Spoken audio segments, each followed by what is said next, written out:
اگر کوئی شخص اس پر غسل واجب ہو گیا، اب وہ صبح کو جیسے ہی اٹھا تو بس 7-8 منٹ باقی ہیں، سحری کا ٹائم ختم ہونے والا ہے، اب وہ کیا کرے؟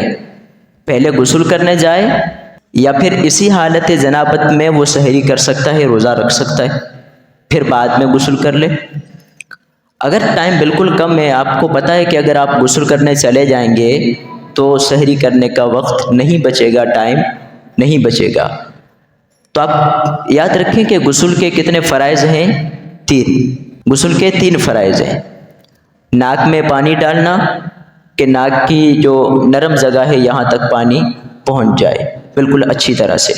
نمبر 2، گرے گرے کرنا، حلق تک پانی پہنچ جائے، منہ کے ہر گوشے میں ہر کونے پر پانی پہنچنا چاہیے۔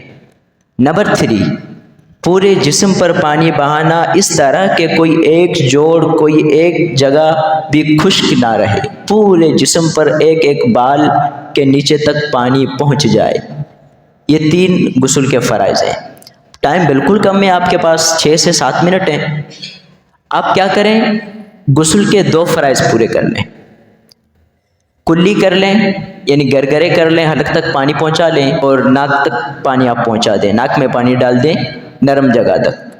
پھر آپ بے شک سحری کر لیں، سحری کے بعد آپ غسل کرنے چلے جائیں۔ اب غسل کا تیسرا فرض باقی رہ گیا، وہ کیا ہے؟ پورے جسم پر پانی ڈالنا اس طرح کہ کوئی بھی جگہ خشک نہ رہے۔ آپ جائیں غسل کریں، غسل کے بعد آ کے نماز ادا کریں، آپ کا روزہ بالکل درست ہو جائے گا، روزے پر کسی طرح کا کوئی فرق نہیں پڑے گا، کوئی اثر نہیں پڑے گا۔